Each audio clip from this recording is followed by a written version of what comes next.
Jumpa kembali dalam ibadah anak online pagi hari ini, hari Minggu 12 Juli 2020. Apa kabar kalian semua di rumah? Doa Tante Keisha, kalian semua yang ada di rumah dalam keadaan sehat dan kuat, selalu bersyukur kepada Tuhan. Kita harus berani percaya kepada Tuhan, apapun situasi dan kondisinya, kita tetap percaya. Memiliki keyakinan yang kuat di dalam Tuhan untuk senantiasa berserah dan bersandar kepada Tuhan. Hari ini kita akan kembali beribadah bersama-sama walaupun masih dilakukan secara online. Tetapi tidak mengurangi sukacita kita bersama. Tante Keisha dari sini dan kalian semua di rumah masing-masing, kita boleh merasakan sukacita yang sama di dalam Tuhan. Sebelum kita mulai ibadah saat pagi hari ini, kita nyanyi satu lagu dulu ya. Semua baik, apa yang Tuhan buat dalam hidup kita sungguh terlalu baik dan teramat baik buat kita.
Kalian tutup mata dan lipat tangan bersama-sama.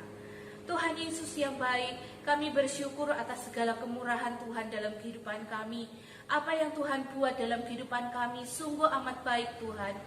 Melewati berbagai macam situasi dan kondisi, Kami menyadari Tuhan bahwa kasih setia Tuhan dalam hidup kami tidak pernah berkesudahan, selalu nyata bagi kami. Pertolongan Tuhan luar biasa bagi kami. Olehnya, pagi hari ini kami boleh ada sebagaimana kami ada. Kami rindu bersukacita Tuhan melalui pujian, melalui mendengar firman Tuhan. Biarlah hidup kami boleh diperlengkapi oleh kebenaran firman-Mu, sehingga kami menjadi anak-anak yang kuat, menjadi anak-anak yang takut akan Tuhan, menjadi anak-anak yang mampu, yang handal menghadapi segala macam situasi dan kondisi. Berkati ibadah online saat pagi hari ini Tuhan, dari awal sampai kepada akhirnya. Berkati Tante Kesia, berkati setiap anak-anak yang boleh bergabung saat pagi hari ini, supaya kami boleh menikmati sukacita surga yang Tuhan sediakan bagi kami saat pagi hari ini. Dari awal sampai kepada akhirnya, kami menyerahkan ibadah anak online saat pagi hari ini ke dalam tangan kuasa Tuhan. Pimpin kami ya Tuhan. Di dalam nama Tuhan Yesus, kami sudah berdoa dan mengucap syukur. Haleluya. Amin. Anak-anak, pagi hari ini kita akan memuji Tuhan bersama. Ada satu pujian lama yang mengatakan bahwa, oh giranglah, Tuhan Yesus amat cinta pada saya. Ada sukacita ketika kita boleh menyadari bahwa Tuhan Yesus mengasihi kita semua. Dan memang hal itu terbukti buat kita semua. Oh giranglah. Kemudian disambung dengan satu pujian, dengar dia panggil nama saya, dengar dia panggil namamu. Yuk sama-sama nyanyikan pujian ini ya.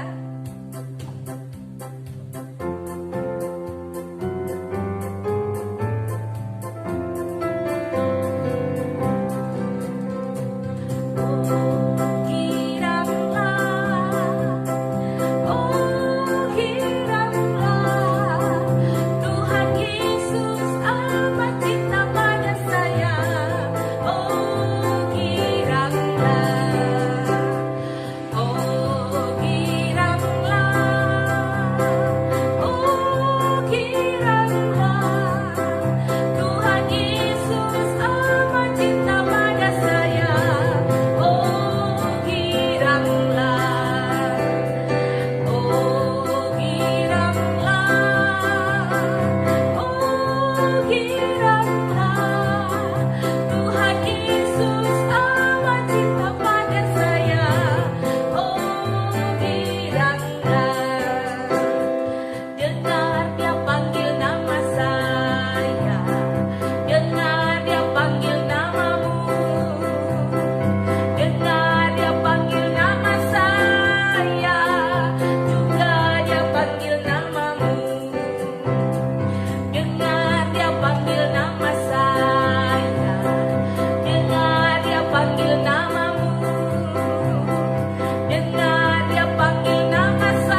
maka kita sadar dan kita yakin. Dan kita tidak mau melakukan hal-hal yang tidak Tuhan suka. When I remember Jesus love for me, I never go back anymore. Ini kan pujian ini ya.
Hatimu dan juga Alkitabmu untuk sebentar mendengarkan firman Tuhan. Selamat mendengarkan firman Tuhan. Pagi hari ini Tante Kesia membawa kikuk. Apa ini ya kira-kira ya? Seekor ikan. Betul sekali, ikan yang berwarna biru. Kalau Tante Kesia bawa ikan seperti ini, kalian masih ingat gak kira-kira kisah apa di dalam Alkitab yang ada ikan besarnya? Ada yang ingat? Siapa yang ingat? Benar sekali, kisah tentang seorang nabi yang bernama Yunus. Kita buka bersama-sama ya, apa yang ada di dalam mulut ikan ini.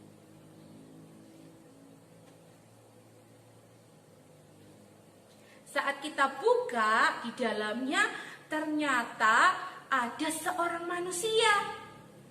Nabi itu tadi yang bernama Nabi Yunus. Nah, seorang nabi yang pernah dimakan oleh ikan yang sangat besar. Kenapa nabi itu dimakan oleh ikan yang sangat besar? Itu adalah bentuk penyelamatan dari Tuhan, supaya Yunus tetap dipakai Tuhan untuk menjadi alatnya Tuhan. Anak-anak, kisah ini berawal dari firman Tuhan kepada Yunus. Tuhan berfirman kepada Yunus, Yunus, pergilah ke sebuah kota yang bernama Niniwe. Serukanlah kepada semua penduduk yang ada di Niniwe supaya mereka bertobat, supaya mereka berbalik kepada Allah dari segala kejahatan hidup mereka selama ini. Anak-anak, Yunus berpikir saat Tuhan memerintahkan dia untuk pergi ke kota Niniwe. Kalian tahu bahwa kota Niniwe adalah kota yang sangat jahat penduduknya. Penduduk kota Niniwe tidak hidup takut akan Tuhan. Mereka berbuat sesuka hatinya. Mereka bisa membunuh sesamanya, mereka bisa menganiaya sesamanya, mereka bisa berbuat jahat, akan melakukan hal-hal yang tidak berkenan kepada Tuhan. Nah, rupanya Yunus ini tidak memberontak kepada Tuhan. Yunus ini tidak juga melakukan tawar-menawar kepada Tuhan. Namun dengan diam-diam Yunus mencoba pergi. Dia tidak pergi ke kota Niniwe, melainkan dia pergi ke sebuah kota yang jauh sekali, yaitu kota Tarsis. Kota Tarsis ini letaknya berseberangan dengan kota Niniwe. Kalau kota Niniwe ke kanan, kota Tarsis ini berarti ke kiri. Kalau kota Niniwe ke kiri, kota Tarsis ini berarti ke kanan. Nah, sangat jauh di hadapan Tuhan. Karena Yunus berpikir bahwa, wah, Tuhan gak bakalan cari aku deh. Aku akan pergi ke Tarsis, ke sebuah kota yang sangat jauh. Tuhan gak bakalan tahu. Nah, ketika hari itu tiba, Yunus pergi. Dia naik sebuah kapal. Dia tidak berlayar menuju kota Niniwe, tetapi dia berlayar menuju ke kota Tarsis dengan sebuah kapal. Dia pergi ke dermaga kapal tersebut dan dia membeli karcis untuk bisa naik ke kapal tersebut. Kapal itu membawa Yunus menuju ke kota Tarsis. Ketika ada di tengah lautan, tiba-tiba ombak yang besar, badai yang besar di lautan itu menerjang kapal yang Yunus naiki. Sehingga para awak kapal pada waktu itu pada takut. Mereka saling bertanya, ada apa ini ya? Kenapa kok terjadi seperti ini? Kok tiba-tiba ada badai yang sangat besar yang mengamuk di tengah lautan? Baiklah, kita buang semua muatan-muatan kita supaya mengurangi beban kapal ini, sehingga kapal ini tidak terlalu bergoncang. Mereka mulai satu persatu membuang tas, mereka mulai satu persatu membuang barang-barang yang ada di kapal tersebut. Apa yang ada di kapal tersebut mulai mereka buang. Sedangkan Yunus, dia ada di bagian kapal yang paling bawah. Saat Yunus masuk ke kapal itu, Yunus langsung mengambil tempat di tempat yang paling bawah di dalam kapal itu. Dia tertidur di kapal itu dan dia tidak tahu apa yang sedang terjadi. Ketika Yunus ini tersadar dengan apa yang sedang terjadi pada waktu itu, Yunus pun mengaku kepada semua awak kapal, ke semua orang yang ada di kapal tersebut. Dia mengatakan bahwa karena akulah, maka kapal ini dihantam oleh badai dan ombak yang sedemikian besarnya. Yunus mengakui bahwa dia bersalah di hadapan Tuhan. Dia tidak taat pada perintah Tuhan. Dia tidak dengar-dengaran pada apa yang Tuhan firmankan. Kalian tentu ingat, Tuhan menyuruh Yunus pergi ke kota apa? Ya, Tuhan menyuruh Yunus untuk pergi ke kota Niniwe. Akan tetapi Yunus pergi ke kota Tarsis. Yunus pun mendapat konsekuensinya, yaitu dia harus dibuang ke tengah lautan. Dan dia menyadari bahwa dia salah. Dan pada waktu itu dia dilemparkan ke tengah lautan. Ketika Yunus sudah dibuang ke tengah-tengah lautan yang sedang bergelombang itu, maka redalah segala macam badai dan ombak yang menerjang si kapal ini tadi. Lautan kembali teduh, lautan kembali tenang. Apakah Yunus hanyut? Ataukah Yunus mati? Tidak. Allah tetap mengasihi Yunus.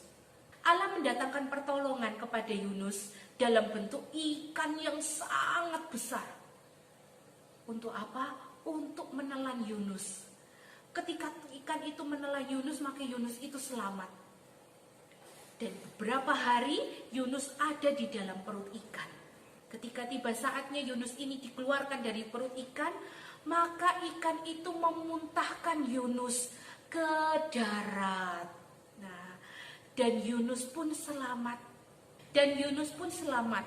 Yunus tidak mengalami kematian. Karena Tuhan masih ingin memakai kehidupan Yunus untuk memberitakan kabar pertobatan kepada penduduk yang ada di kota Niniwe. Dan ketika Yunus sudah dimuntahkan ke darat, Yunus pun pergi ke kota Niniwe untuk menyampaikan berita pertobatan yang Tuhan mau untuk disampaikan kepada mereka. Anak-anak yang baik, dalam kehidupan ini ada berbagai macam pilihan-pilihan yang ditawarkan kepada kita. Salah satu pilihan yang seringkali membuat kita bingung adalah apakah kita mau taat kepada Tuhan, taat kepada firman-Nya, ataukah kita tidak taat kepada Tuhan atau tidak dengar-dengaran akan firman-Nya. Itu seringkali membuat pertentangan dalam hidup kita. Kalau kita mau taat kepada Tuhan, tentu kita tahu konsekuensinya. Konsekuensinya adalah kita harus menekan keinginan kita sendiri. Namun di saat kita memilih untuk tidak taat kepada Tuhan, konsekuensinya justru lebih besar, justru lebih menakutkan, sebagaimana yang dialami oleh Yunus. Mungkin kamu tidak mengalami pilihan seperti yang dialami oleh Nabi Yunus. Tetapi terkadang dalam hidup ini ada banyak pilihan yang terjadi dalam hidupmu. Salah satu contohnya, di era COVID seperti ini, ada beberapa hal yang harus kita ikuti. Salah satunya adalah dengan menggunakan masker. Mengapa sih kita harus menggunakan masker? Ya, supaya dengan kita menggunakan masker, kita bisa melindungi diri kita dari paparan virus corona ini. Kalau kita memilih taat, memang tidak enak.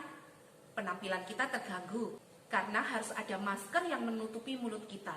Yang kedua, mungkin pernafasan kita agak sedikit terengah-engah. Karena apa? Karena kita engap.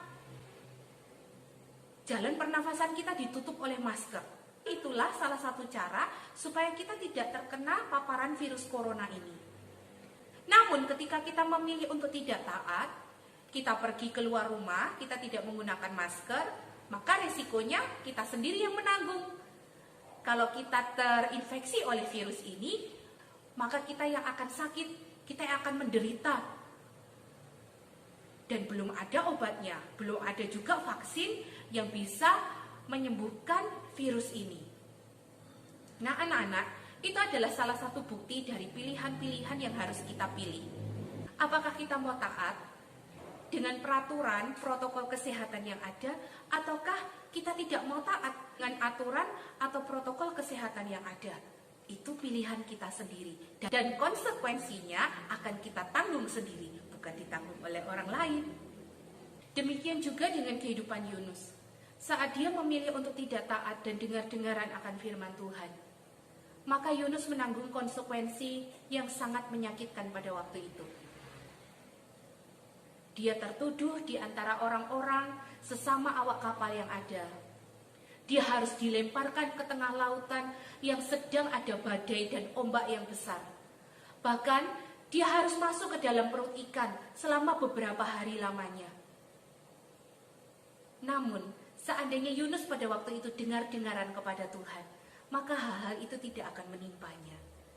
Anak-anak yang baik, pagi hari ini Tante Kesia ingin mengajak kalian semua untuk belajar sebuah ketaatan. Berani untuk mentaati Tuhan lebih dari apapun juga.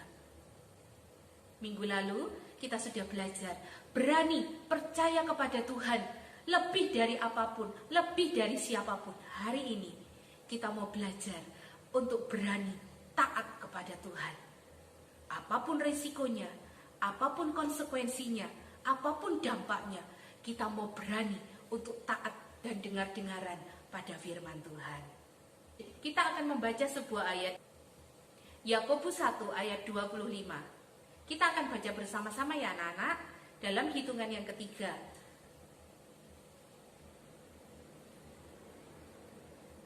1, 2, 3. Yakobus 1 ayat 25. Tetapi barang siapa meneliti hukum yang sempurna, yaitu hukum yang memerdekakan orang, dan ia bertekun di dalamnya, jadi bukan hanya mendengar untuk melupakannya, tetapi sungguh-sungguh melakukannya, ia akan berbahagia oleh perbuatannya. Jadi anak-anak, saat kita memutuskan untuk taat pada firman Tuhan, taat pada perintah Tuhan, dengan sungguh-sungguh, berani untuk taat, kita akan berbahagia oleh karena ketaatan kita itu tadi. Kita tidak akan mengalami konsekuensi yang buruk, tetapi kita akan berbahagia. Tuhan akan menjamin hidup kita karena kita sungguh-sungguh melakukan firman-Nya. Kalian berani untuk taat? Ayo, kita mau berani untuk taat. Kita mau berani untuk percaya, dan pada pagi hari ini kita mau berani untuk taat. Taat pada firman Tuhan, taat pada perintah Tuhan. Jangan lupa untuk baca firman Tuhan setiap hari ya. Renungkan firman itu. Biarlah firman itu dapat bertumbuh di dalam hidup kamu masing-masing. Dapat menghasilkan buah dan kamu boleh berbahagia karena kamu melakukan ketaatan itu sendiri. mengakhiri ibadah saat pagi hari ini, kita akan bersyukur untuk segala kasih dan kemurahan Tuhan. Nyanyikan satu pujian. Terima kasih Yesusku buat anugerah yang kau beri. Terima kasih Tuhan untuk kasih setiamu yang ku alami dalam hidupku.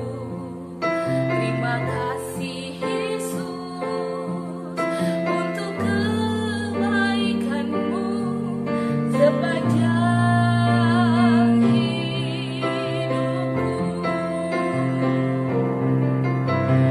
Terima kasih Yesusku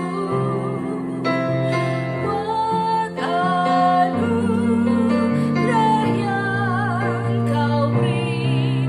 Sebab hari ini Tuhan adakan syukur bagimu. Terima kasih Yesusku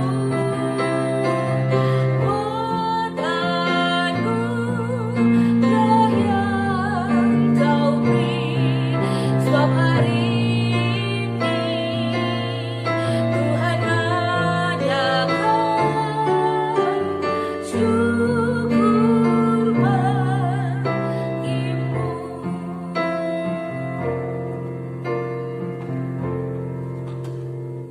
Kita akan berdoa bersama-sama. Tutup mata kalian, lipat tangan kalian. Kita akan masuk dalam doa.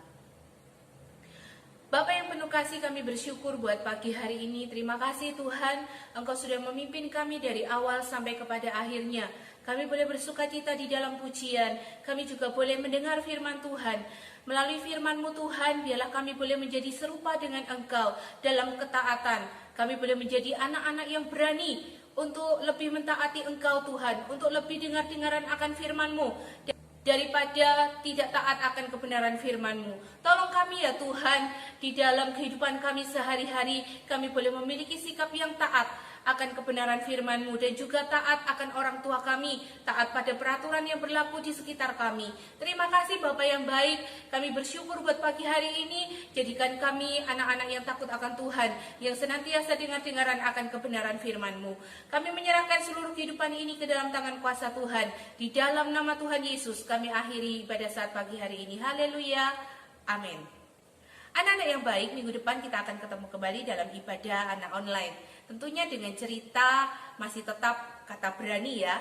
Berani untuk percaya, berani untuk taat, dan minggu depan kita mau berani untuk apa lagi?